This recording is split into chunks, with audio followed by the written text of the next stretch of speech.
This is Radio Now 95.3 FM. Come for the news, stay for informed conversations. The Nigeria Interbank Settlement System (NIBS) says that fraudsters exploited weaknesses in the banking system to steal over 1 billion naira using bank verification numbers, that's BVNs. The report states that the loophole allows criminals to use BVNs illegally registered for minors in their criminal activity. Joining the conversation this morning is tech expert Ade Atobatele. Good morning, sir, and thank you for joining us on the conversation. Good morning. Thank you for having me. Right. Mr. Atobatele, first of all, I would like to get your reactions to, this report that was put out by NIBS.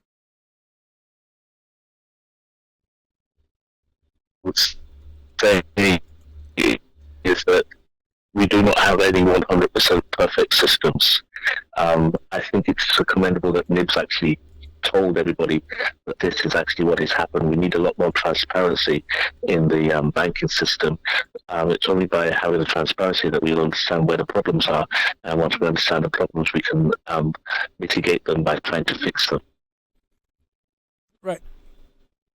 So that's definitely one way to go about it, but I'm concerned, particularly because at the time when the conversation around the BVNs came out, the assurance from stakeholders within the banking sector was that it was a way to safeguard money, was a way to identify owners of bank accounts, and in particular, this NIBS report is talking about minors having BVNs registered.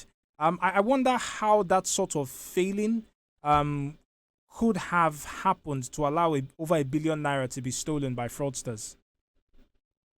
Most cybercrime is actually human in nature, in the fact that the cybercrime people exploit human nature.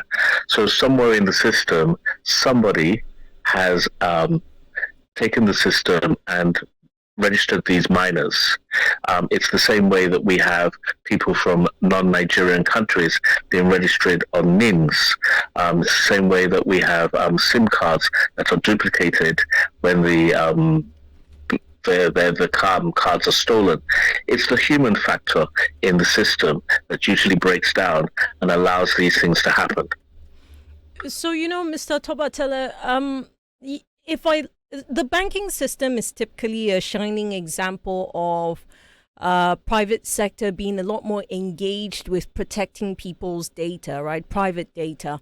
I know that this is a cross between correct. Private sector and NIBS, which in some ways is public, but if they are failing with BVN protections, it does raise questions about our ability to protect data around other things that we've been driving. You've just recently mentioned NIN. We have the NIN SIM linkage. We have the president currently talking about some sort of collapse system that brings all the different identity management systems together under one agency and one system. So when you just consider what's happening with the BVN, it does raise questions around these other actions. I wonder for you where our first, would I say concern, where our first line of action should be in light of this. As I said, the most people that engage in cybercrime, they don't crack systems. They don't spend a lot of compute time. They ring you up and they start saying, "Oh, I suddenly missed this. I suddenly did this. I suddenly did. Can you give me my password back?" And some unsuspecting operator at the other end that suddenly has empathy and does that. Now that is a break in the standard operating procedure, but they've used psychology to get that information from people. In the same way that if a minor was actually registered on a BVN, then that means that somebody in the system actually took that information illegally and registered that information. Now, we all know the economic situation that we live in here. It's not too difficult to say that somebody was coerced and possibly financially induced to do this.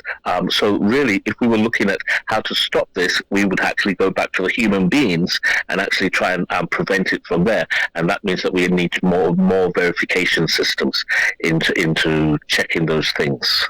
When you say more verification systems, I'm curious as to what sort of verifications, if there's an example or two.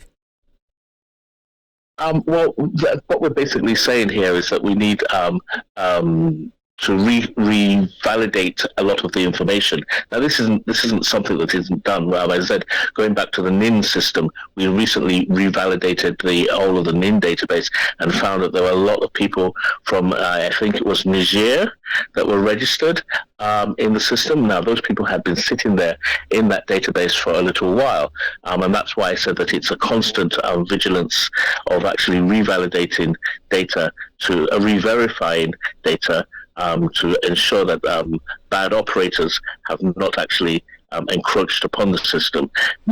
First of all, we have to understand that there is no system that is 100%. What we have to do is minimize. It's like saying that you're not going to get on a plane because planes crash. Actually, planes are a lot safer than getting into a car. We do get into cars and we go get on planes every day. So we cannot expect everything to be 100%. What we can do is minimize the possibility. So if we look at some of the examples in the NIBS report, right, it directly points to staff of these banking institutions being involved in the fraud. It then speaks to questions around... It speaks to matters on corporate governance, internal check mechanisms, and just how banks themselves, what their processes are like to ensure that their employees are not exploiting the system. I'm curious as to whether there is a need for greater internal policies. There's also a question on whether things such as blockchain technology could in any way help to mitigate the human influence of this. Well, as you've rightly pointed out, and as I said before, the weakness in any technical system tends mainly to be human. And this is why you are correct in saying that bank identification of their staff and re-verification of their staff is something that one has to go do regularly. I mean, if I was employed, or rather if somebody was employed into a bank on day one, and then on day 180, they suddenly had a massive need for money, that person suddenly becomes vulnerable. And on that day plus one, they're now could be exploited by a cybercrime person. That doesn't say that the bank didn't do the verification at the beginning, but of course that person's situation has changed over time. And as I said, they are the human part of the system that is the weakness, which means that you are quite correct in that the bank needs stronger SOPs to constantly ensure that all parts of their system, both technical and human, are robust. And when I say robust, that means that they actually understand the circumstances of the people that are operating the system, because they are the weak parts.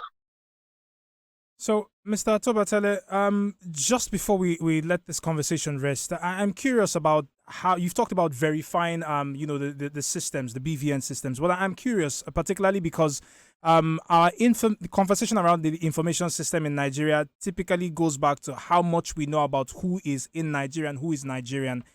We haven't conducted a census in a very long time. I wonder how all this ties into banks being able to know who exactly a customer is, whether they are old enough to operate an account, and whether that particular account, in the instances where it is flagged, actually belongs to someone who they can verify is living and in every way possible empowered to own an account. Banks typically do not open accounts without address verification these days. That is part of the KYC of opening. But you're quite right. It's one thing to verify an address. It's another thing to keep on verifying that address. In other words, there should be random checks as to, are you still living there? And I don't mean that you're actually asking the customer. I mean that you're actually physically going to check. Once these things start to be put into place, then you mitigate some of these things. But as I said, we do need to understand that there are not going to be 100% foolproof systems. What we do is manage. And one of the things that we can do, and NIBS has done very well in the past with things like Mcash, is include insurance systems so that when these things do happen, they do not actually victimize the customers. And that's what insurance happens to be. You cannot prevent everything. You mitigate, and you run systems for the benefit of the majority of the people. Mr. Atobatele, thank you very much for your time and your expertise on this conversation. Ade Atobatele is a tech expert who joined us this morning to speak on a report from NIBS that criminals and fraudsters were able to exploit loopholes in the bank verification number system to steal over 1 billion naira from Nigerian account holders. This is Radio Now 95.3 FM. Come for the news, stay for informed conversations.